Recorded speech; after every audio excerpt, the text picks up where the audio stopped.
Hello there. Welcome back to another World of Warcraft.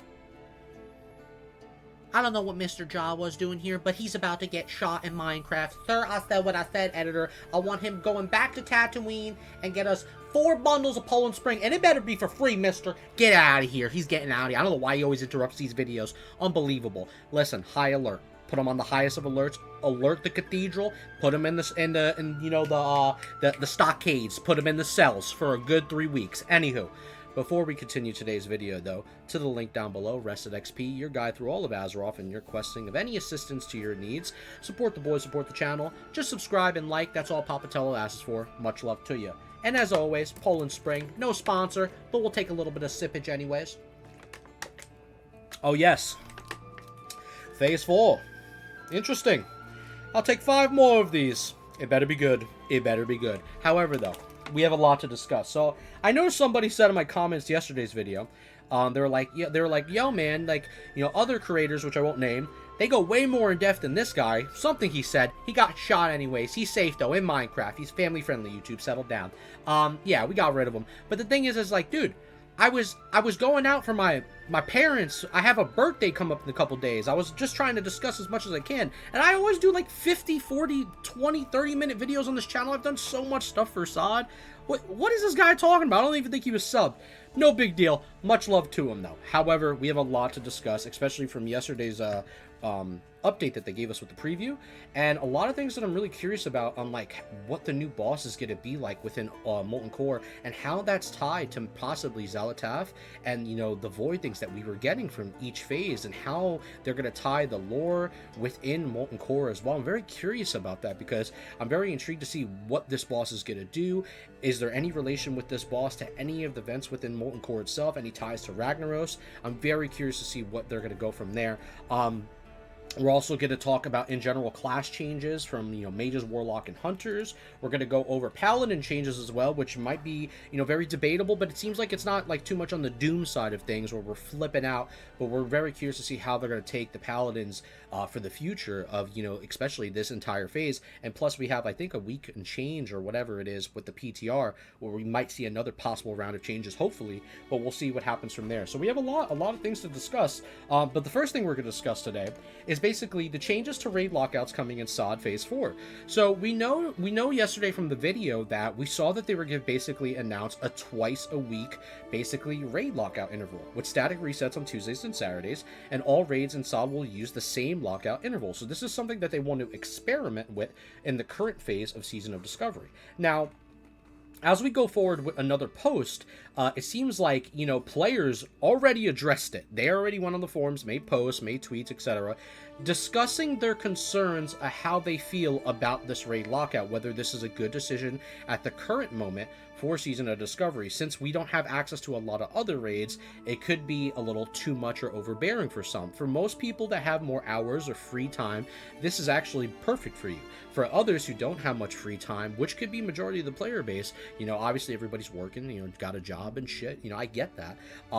This is not something that is as convenient to you, you know what I mean? And, you know, you have to set with your guilds and maybe find a pog on certain days to try to get a raid in. It's not as easy. So it seems like Blizzard has addressed this from a Blizzard post. We're going to go into Agron's post with a response that we saw from Twitter after this. From Blizzard's post, though, we want to take a quick moment to let you know that we have seen a lot of feedback on this feature, and they're discussing it as a team. We have quite a lot going on now to prepare for Phase 4, including getting the next round of class changes out to the PTR.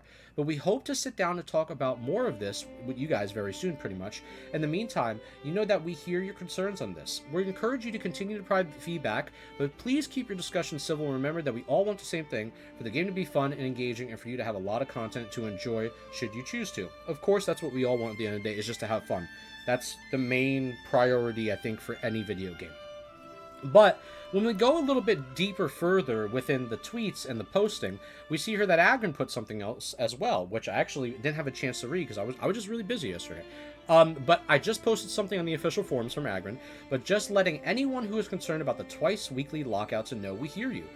We are talking about it as a team, and we'll have a bit more info and ideally context available soon.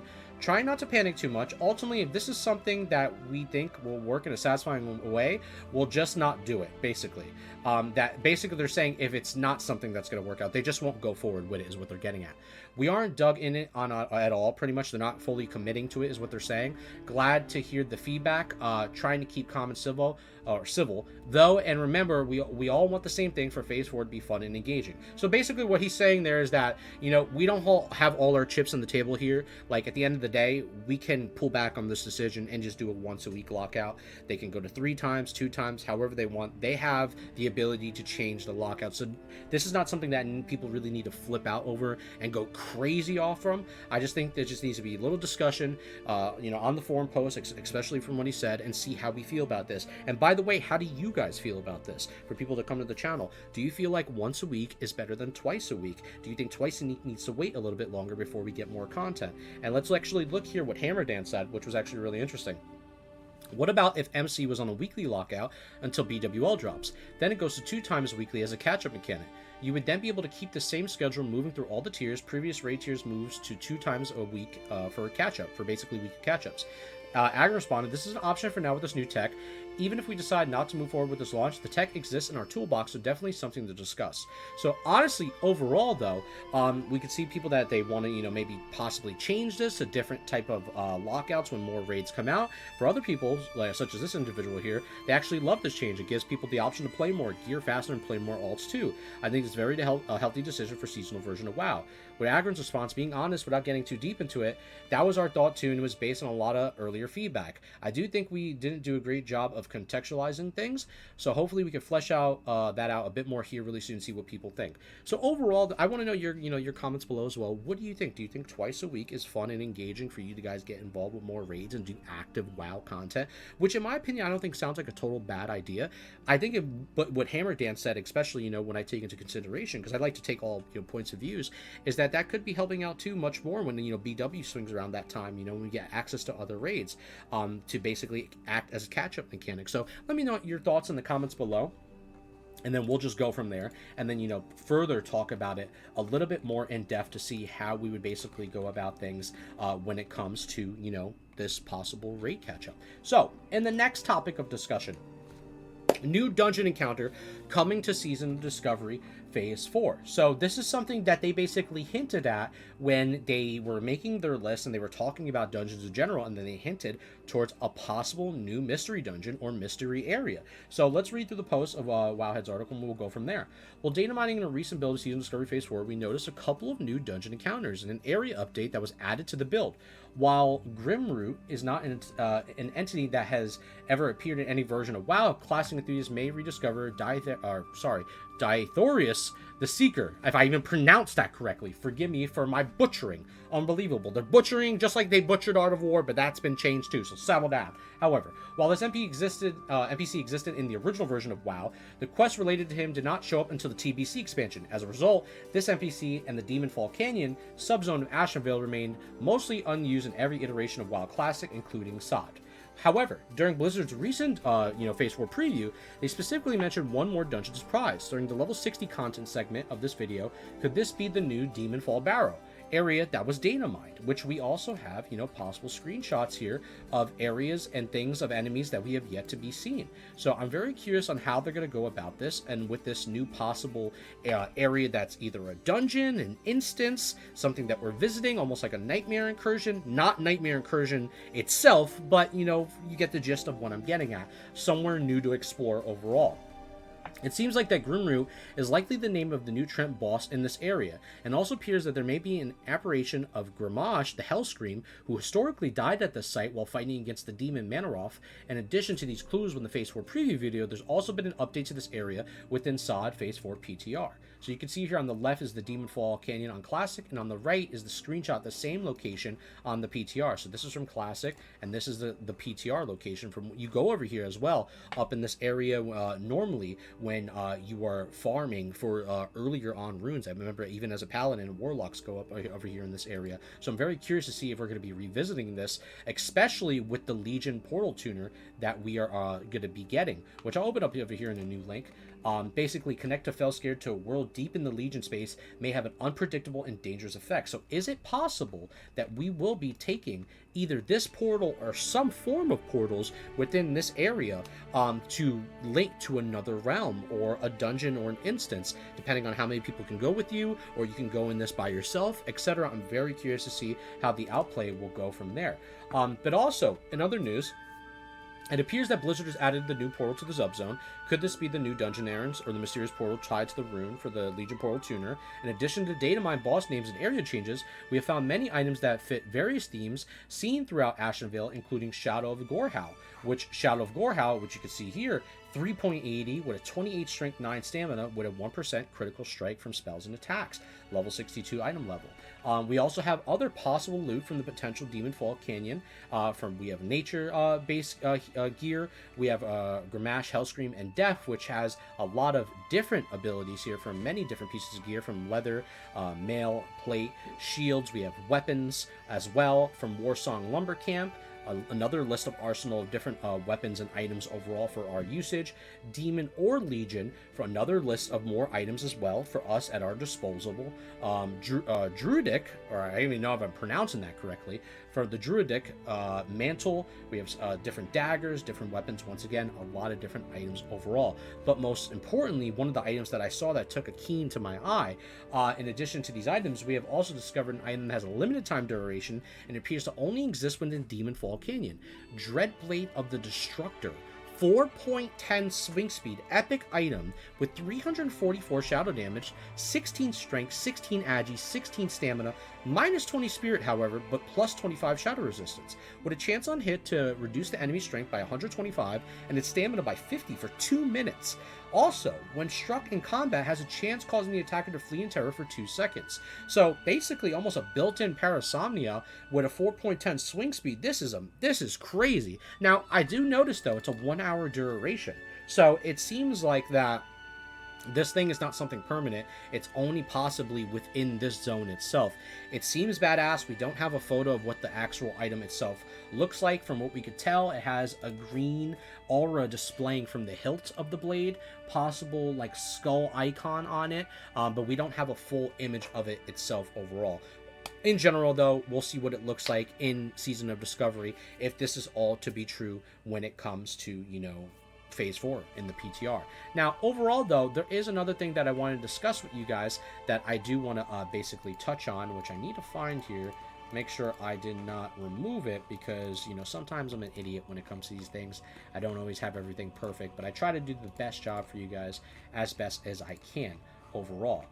Let's go to the Wowhead article here, and then I will open it up, and then we will further discuss about it. I gotta find it, though. Hold on one second. So, to Molten Core itself, right?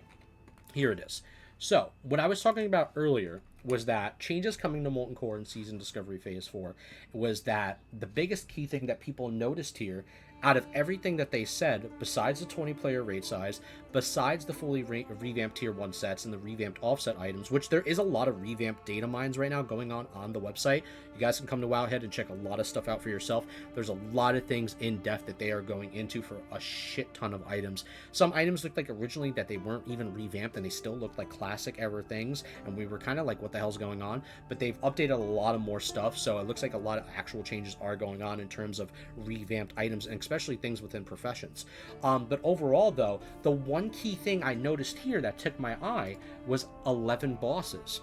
And I'm very curious to see what does that exactly mean? Because we're at a point right now where, in Season of Discovery with Xal'atath and the Void lore stuff that is going on, and how we've been going all across Azeroth to getting different pieces, with the shadowy figure, and how it combined within our professions, and it took us to many different areas for different quests that at the current moment, there's a possible new boss related in correlation to that. Now, who knows what's to say what that's going to do with the lore, how that co-inspires with, with Ragnaros, and how things are changing within MC itself. What does that have to do with the shadowy figure? Is this boss even based around that? Is it some type of abomination or monstrosity like we've seen within the Nightmare incursions, but super vamped up? Maybe the Nightmare abomination that we defeated wasn't the true abomination, but now lies possibly within Molten Core. There's a lot of question marks and things to be discussed here and to be, talked about that we are a little unaware of at this moment, at this time.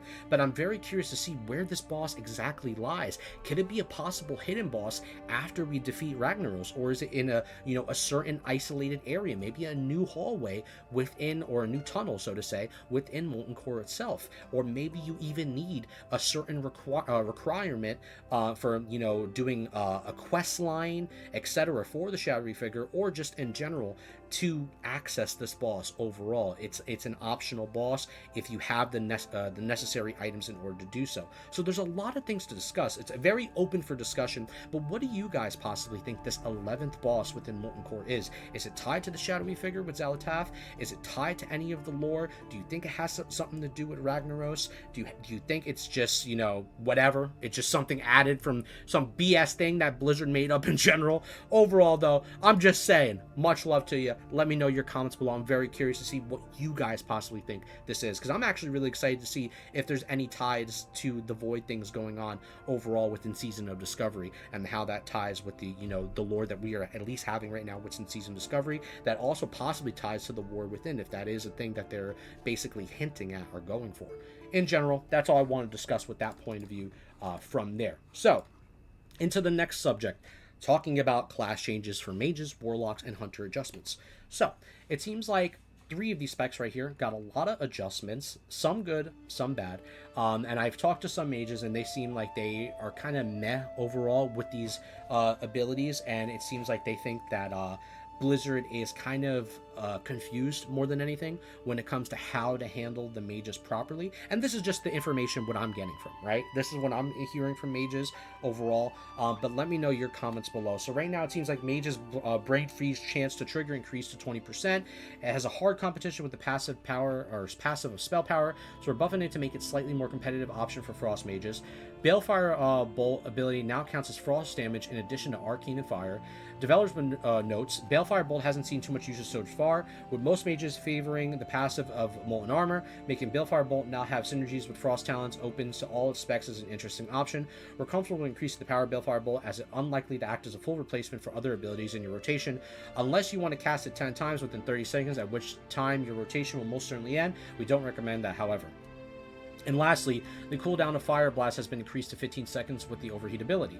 Developer notes, moving Hot Streak to the helm alongside with the new Overheat rune has helped improve Fire Mage gameplay, and we are now getting the Hot Streak slightly more frequently than we intend. So we're pulling back a little bit on the Overheat's power via frequency, but keeping the 100% crit chance. We'll continue to evaluate mages after this change. So for my mages down below, what do you think is the key critical thing that can really change the class overall? A lot of things I've been hearing from mages as well is that the ability to basically have, mana regen be a better optional thing, because they burn through a lot of mana relatively fast, has been something that I noticed they've been asking for quite some time. Overall, I know that a lot of the Mage's playstyle kit revolves around Frostfire Bolt, and at the end of the day, the weaker resistance of whatever that the target is, it's just going to benefit more from that, from the Mage's spell power overall in general from the Frostfire Bolt. So I'm very curious how they're going to play around improving the Mage's kit and rotation to make it a little bit more fun. Of course, they still do a crap ton of damage, but how can they improve the fun and flexibility of that class, so mages can find the issues and things that need to be addressed with their talents, how things work with the rotations, and any possible reworks. So leave your comments below on far as that goes. So for Warlocks, Soul Siphon causes Drain Soul to now inflict it as damage once per second rather than every 3 seconds, so basically faster. Developer notes, one of the big issues with Drain Soul in the original WoW is that it occurs every 3 seconds, which means it's always competing with Shadow Bolt or as a filler ability. So making it tick faster, allowed to be used in situations where you wouldn't need to finish a Shadow Bolt cast. Soul Siphon costs Drain Soul to now have a chance to trigger Nightfall if the Warlock has Talented Learned. Oh, so okay, so it just triggers it automatically. Feeding off the previous note, Drain Soul has a chance to proc your Nightfall talent, will ideally make Warlock feel a little less loss aversion when they not hard cast a Shadow Bolt as a filler. Okay, so this has an ability now to proc your Nightfall. That seems interesting. The Shadow Flame room has been redesigned. Shadow Flame is now a 2-second single target ability that burns the enemy for Shadow Flame damage, and then additional amount of Shadow Flame damage over 15 seconds. Shadow Flame triggers and benefits from all effects that modify or interact with Immolate, or with Infliction, Destruction, Fire, or Shadow spells. But hold on, let's read that again. But only one of Immolate, Unstable Infliction, or Shadow Flame per Warlock can be active on any target. So it's limited between how many Warlocks are doing this. Developer notes.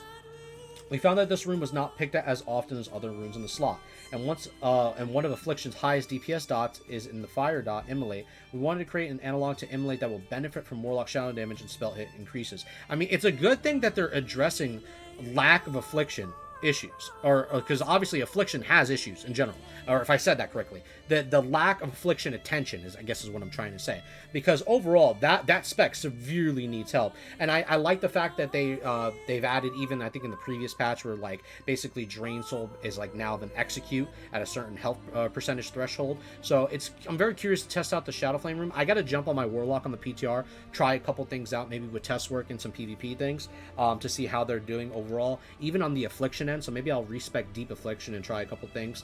But I'm curious to see how the Shadow Flame's gonna test out. So I can't give it a fair analysis right now. But for any of my Warlocks down below, let me know what you think about the Shadow Flame room in particular. I'm very curious about that.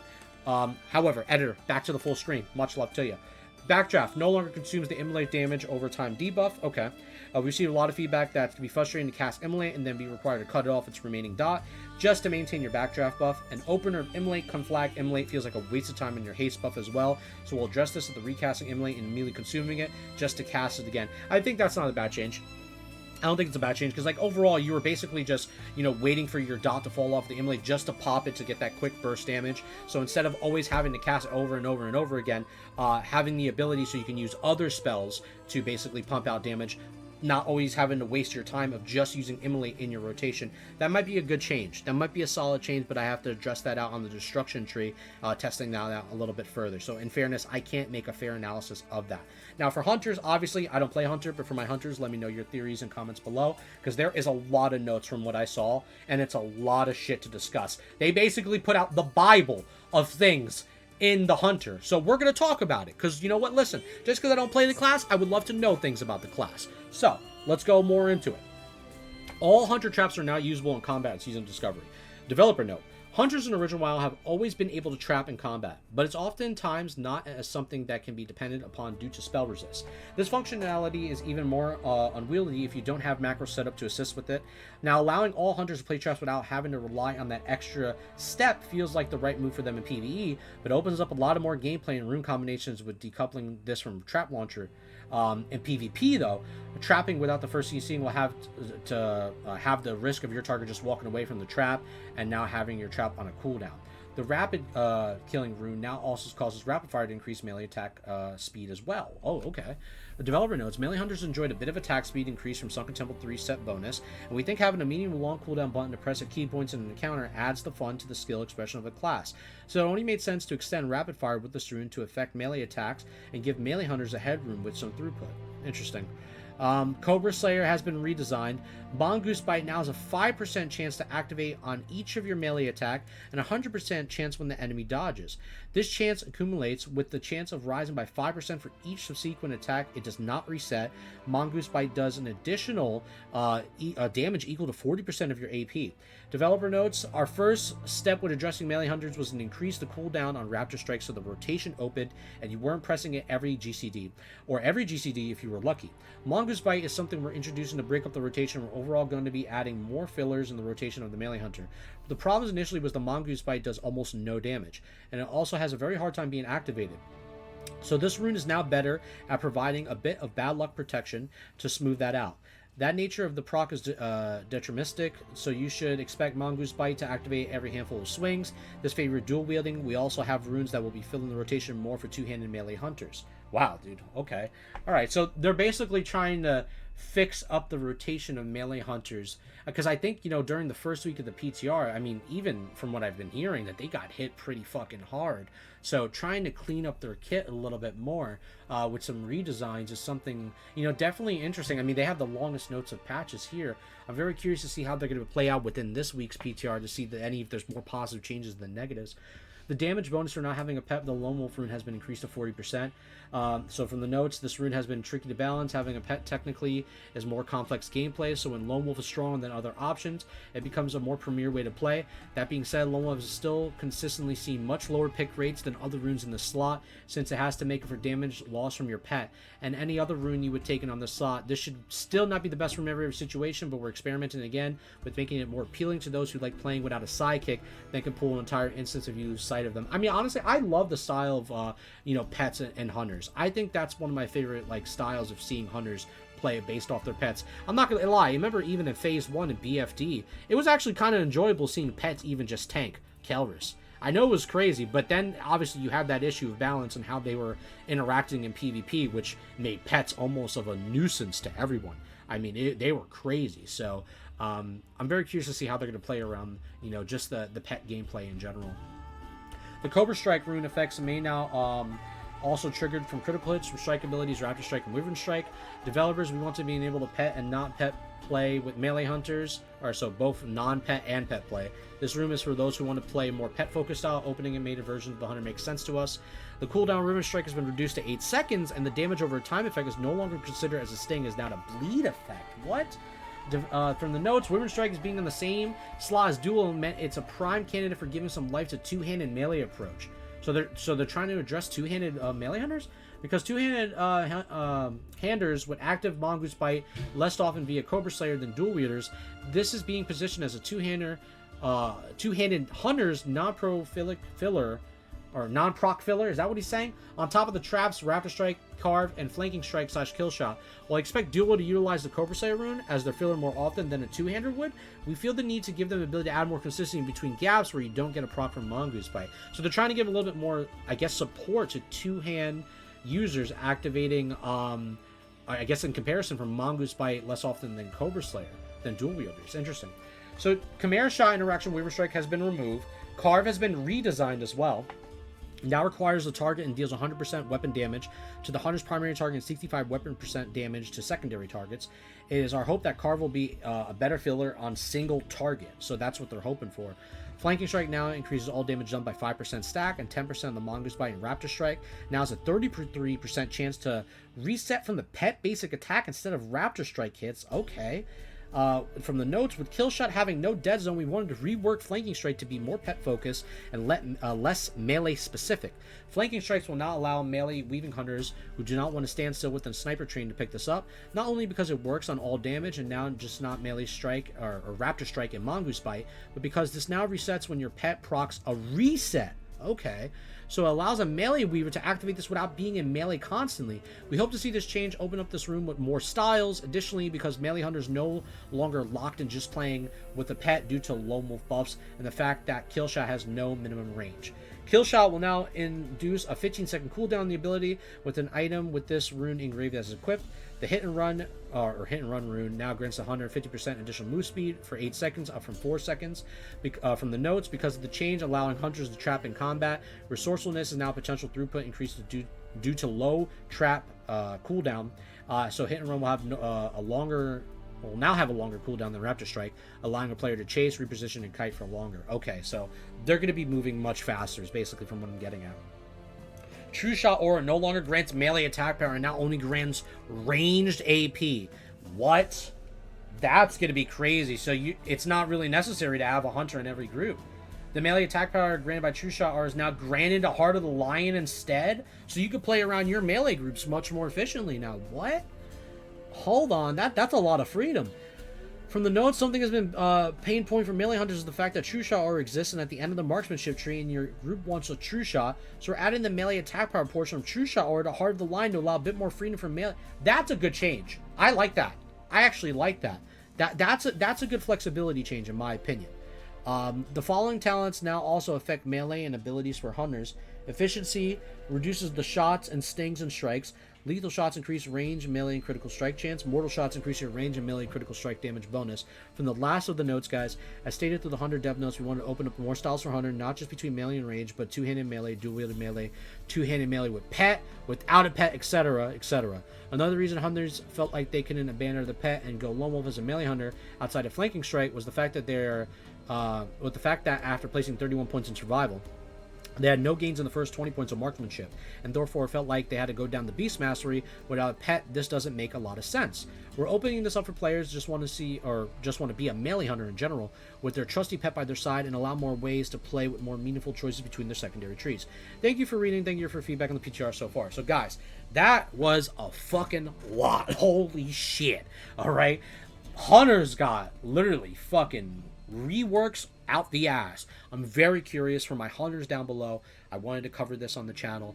Let me know your thoughts on the in-depthness of the hunter. Sorry for the squeaking chair. Gotta get the WD-40. It is what it is. But much love to you. That was a lot of stuff to talk about. But guys, we are not done. We are now finally going to the last part of the video with Paladin discussion, as well as going over some stuff that's going on with, rogue adjustments as well. So I'm very curious for the rogues. Let me know your thoughts below after I talk about the Paladins. So, for Season Discovery, Phase 4 PTR development notes, World Boss Paladins, and Rogue adjustments. We have a lot of things to discuss here as well. So it seems like these are the new adjustments that are going to be coming within this new version of the PTR. I think after that point, we have another week with possible changes to come even after then. So I'm very curious to see what they've been, they're going to do in the future in the grand scheme of things. I've actually talked with some of the Paladin Discord, and I got some notes that I've taken down that I've seen some Paladins say that they wanted to see or wanted to even check out, and things I can input myself. So overall, let's look at what they've added for Paladins. Paladin. Hammer of the Righteous damage has now been increased to 3 times the weapon damage, up from 2 times the weapon damage. So originally we had the thing where it would hit, I believe, 4 targets, then it went down to 2. Now it's been increased to 3 times the weapon damage, so I believe it's hitting 3 targets now, if I am correct on that. Correct me if I'm wrong, and apologize if I am. However, though, if it is up to 3 targets, I still think Hammer of the Righteousness now is going to be much more used in the scenario in general. It's still going to be a really good ability, especially with the changes made to it. Before, it wasn't as good. Now, it seems like it might be much better. I liked the Hammer of the Righteousness originally, even in the beginning. 4 targets, that thing was smacking.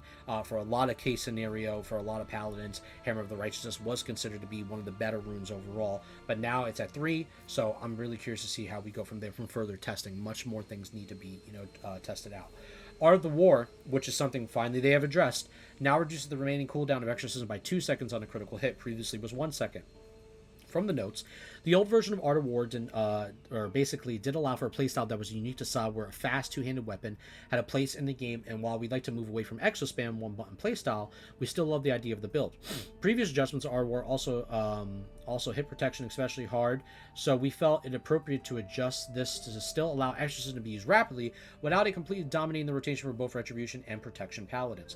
I advocated for Art of War not to be completely butchered in totality overall, because at the end of the day, the Art of War playstyle is something that Paladins, and if you like, the fast-based Paladin, like the Wrath-based Paladin, that's something that is enjoyable for some people. For others, people did not like that style of play. I don't think it should have been butchered to the point of it completely being nuked and you can just never pick that rune again, because I don't think that's good design. That's not good, playstyle. You should have a lot of options of playing, your class the way you want to play. Overall, at the end of the day, though, in the grand scheme of things, there's always going to be a meta, and you're always going to find something that you're going to want to pick overall that just is naturally just better than the other specs.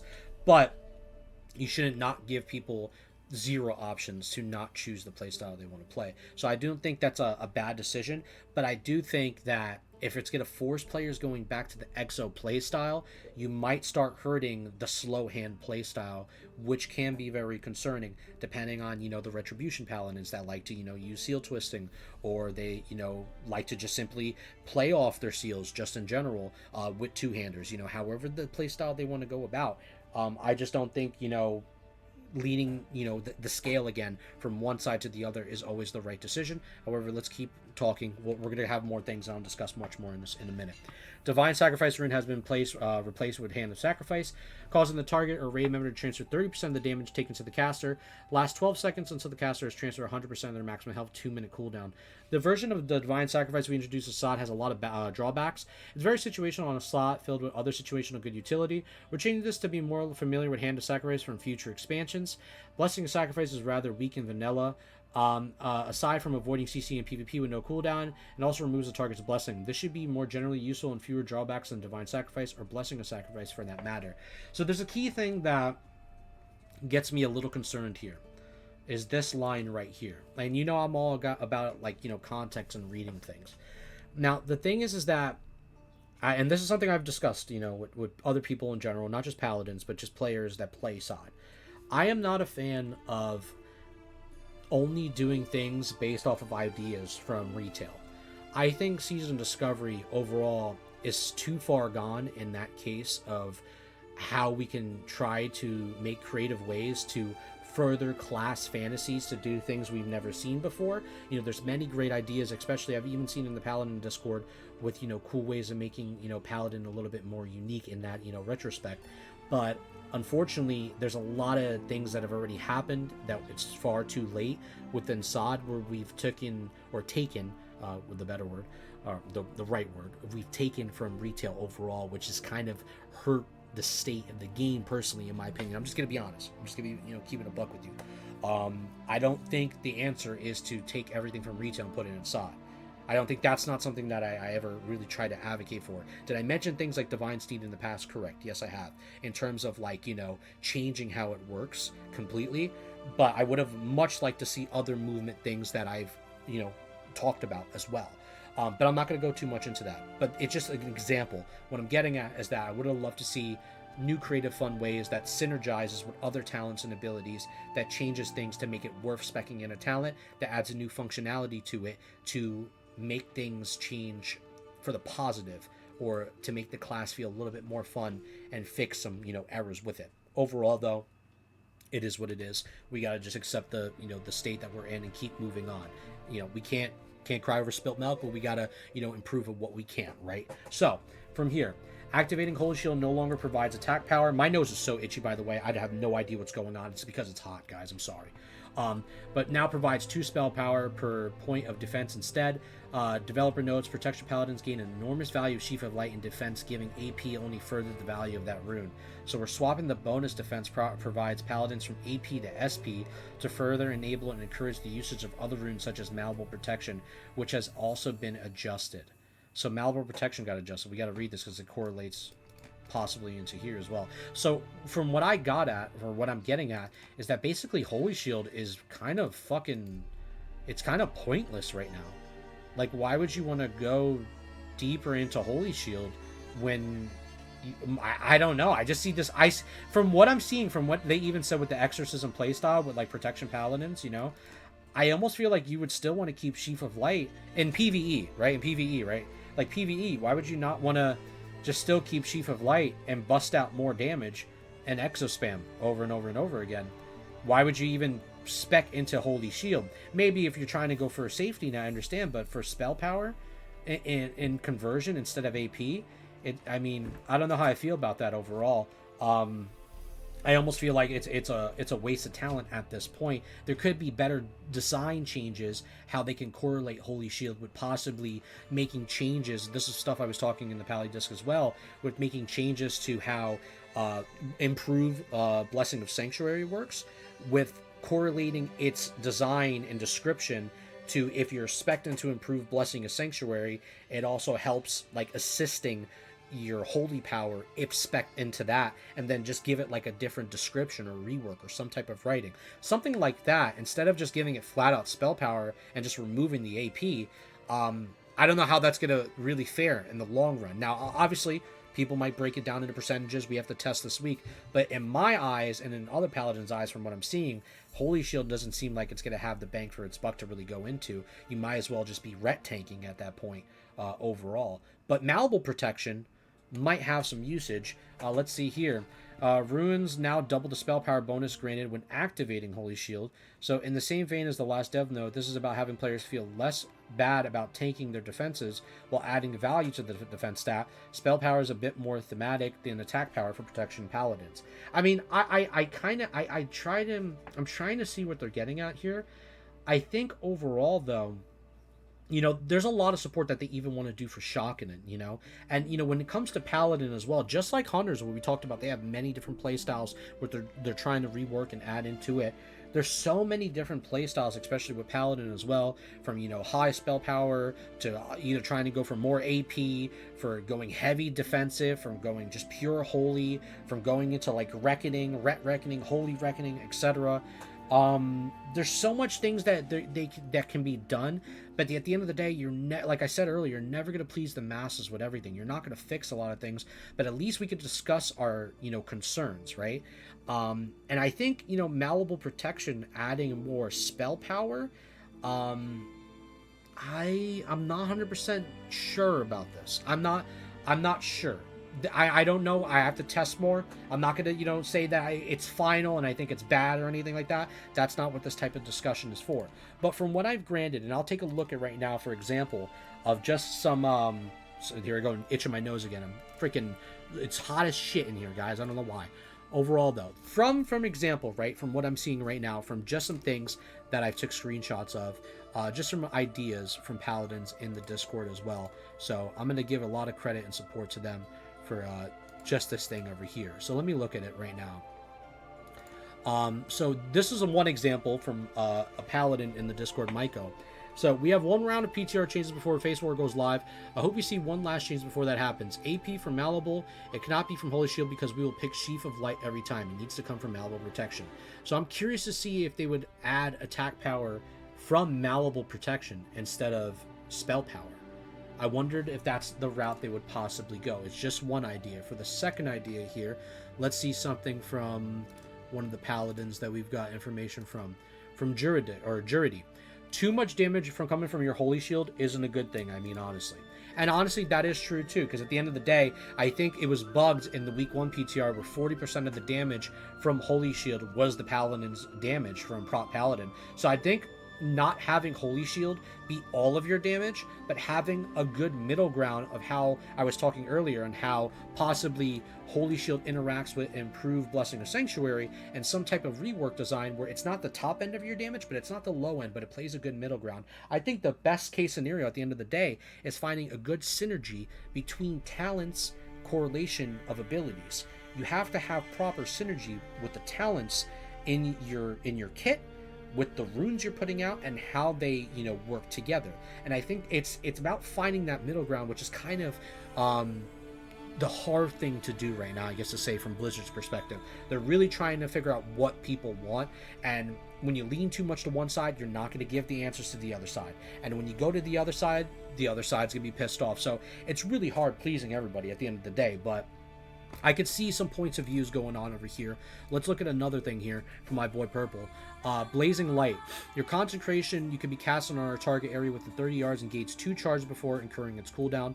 While standing on the consecrated area, each hit has a chance of 20% chance to granting the attacker 1 extra attack with 315 extra attack power, not cumulative wild strikes. So, basically saying that for Holy Paladins, your consecration can now be a targeted area that not only benefit just your party, but actually raid-wide, basically, healing, especially with Hallowed Grounds, if you're going to be running Hallowed Grounds as well. So, I think that something like that could be a little bit more beneficial, and also giving the 20% chance to the targeted area to cause an extra attack, giving them extra AP, is something a little bit more supportive for the Holy Paladin possibly doing. Now, of course, that could be fucking broken in PvP, right? Something like that could be extremely nuts, but that's the things they have to test, right? These are just ideas at the end of the day. This is not set in stone, whether they're good or bad ideas. This is just stuff that I'm hearing out and putting it into the video, because at the end of the day, I want to show that I want to represent the people at the end of the day and discuss things that need to be talked about. So overall, though, another thing that I've heard here from let's see, Casentino, so they buffed Shield of the Righteousness and add AP scaling, which the buff to Shield of Righteousness from my scene below down here, because I did peep it, now causes damage equal to 2 times the Paladin shield block value, plus an additional amount of damage based on attack power. But changed Holy Shield 4 AP/1 defense to 2 spell power, 1 defense, while buffing Vindication talent. Basically, they think that we have more than one spell that has spell power scaling, but we only have Exile, as Consecration Vindication doesn't exist on the same basically Holy Shield build. So basically, there's a terms of confusion of what we're getting at right now in terms of overall of quality of what's going on for the Paladin, where to build it, where to go forward, where to lean on what side.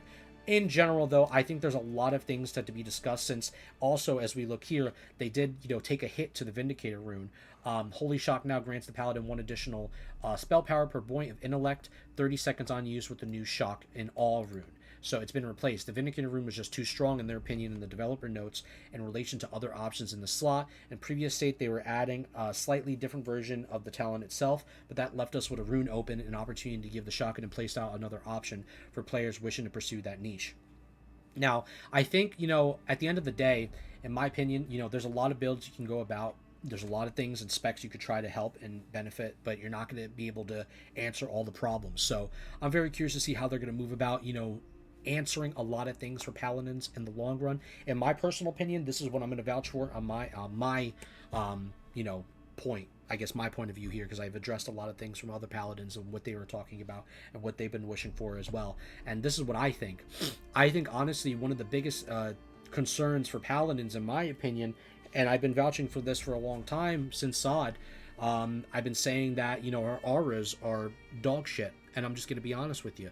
Our auras for self-usage is fine, right? But our auras offer no team group utility whatsoever. Yeah, Devo aura adds a percentage of armor, but it's nothing really fucking that's amazing, to be honest with you. I genuinely think that our auras can provide a little bit more bang for the buck for raid, and how it synergizes with a group or a melee or ranged, whatever. I think something needs to be looked at the Paladin auras in particular. And Blizzard, if you're hearing me out, if you're ever watching this video, seems like you did for the Divine Steed, much love to you. But if you would do something really great, look at the Paladin auras, because that's something that needs an answer too.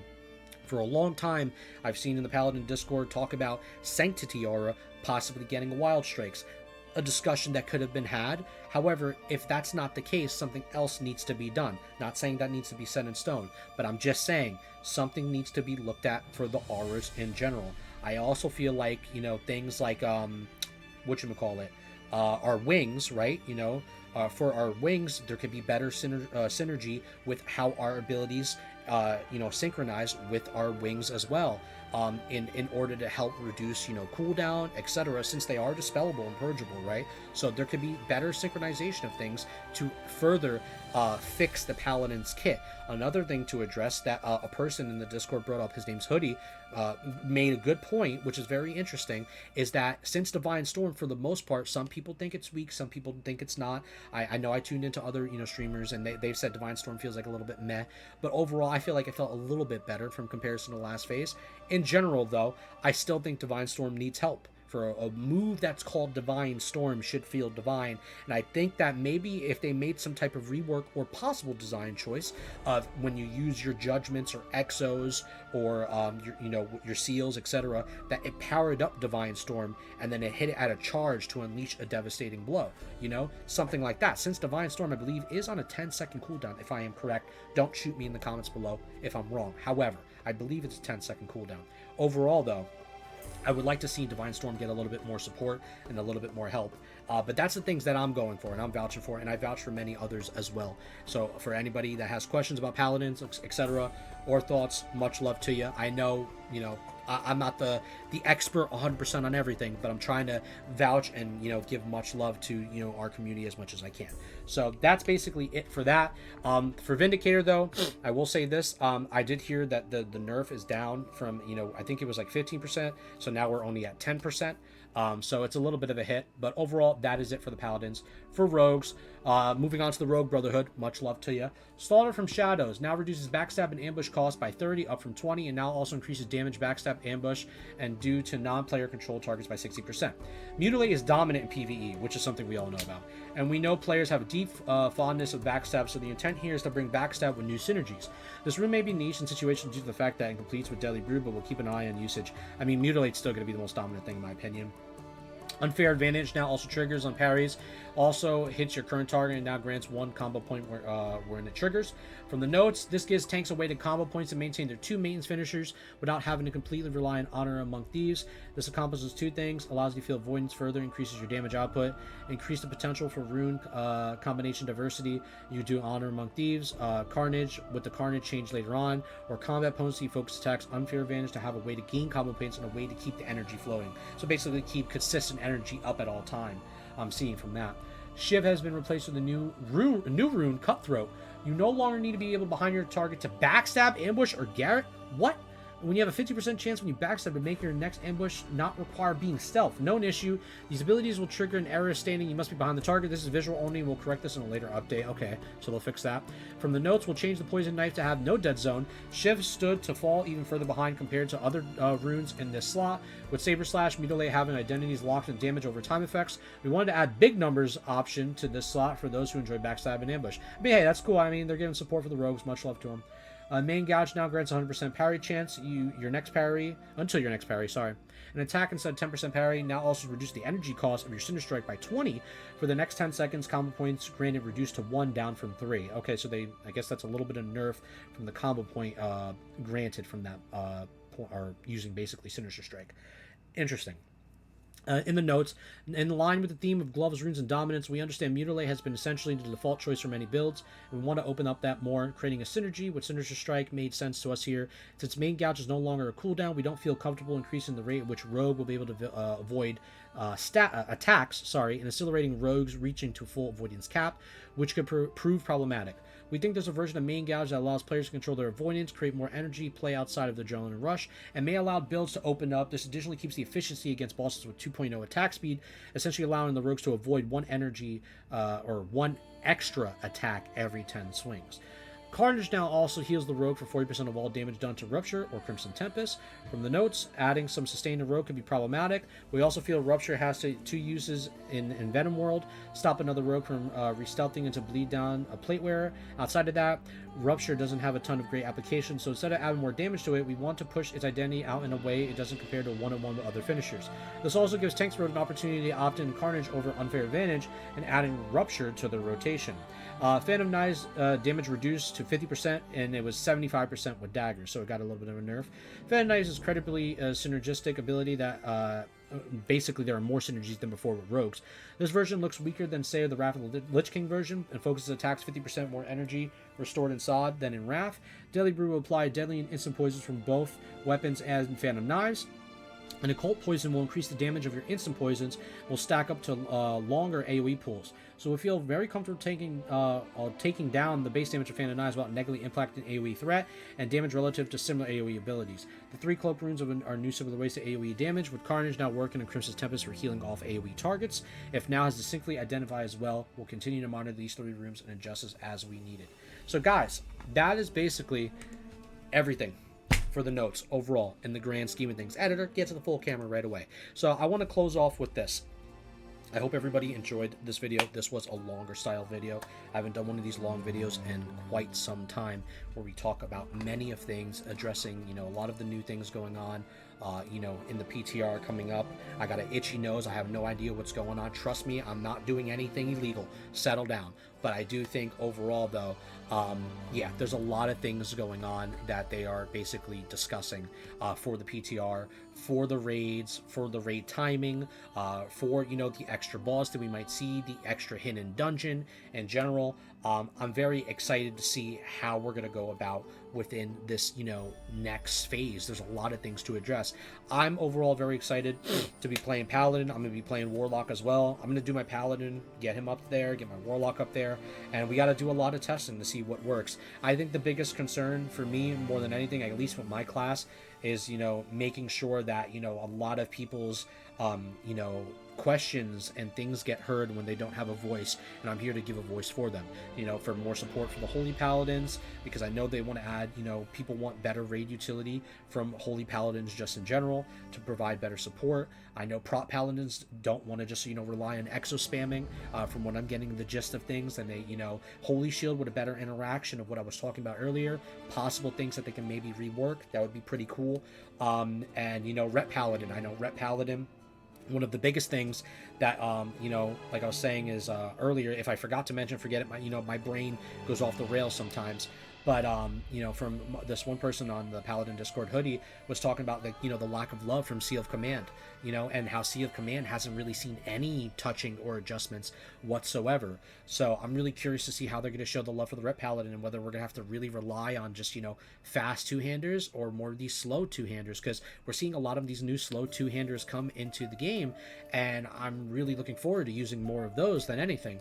But overall, though, I'm really excited to just test it out. The one thing that I think is the key critical thing is auras, and you know how they address, you know, our auras overall, and also testing out that 6-piece set from, you know, MC to see how that, you know, double seal thing really works out and how it plays with the cancellation of the usage of another seal. But guys, that's my TED Talk for today. I hope you enjoyed it. There could have been other things I could have mentioned, but overall, though, you know, I don't know. Just let me know what you guys think. There's a lot of stuff to be discussed. I'm not always right on everything, but I try my best to give you guys, you know, the most, you know, in-depth video, so to say. I have no idea what I'm fucking talking about anymore, bro. I am sweating like a mofo right now, right?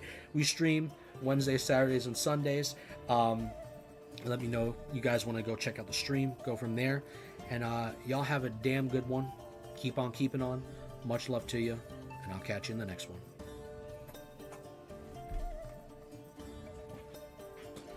Bro, so these are my Crocs, right? They're beat up type shit, but don't get the ones with the fur on them, bro.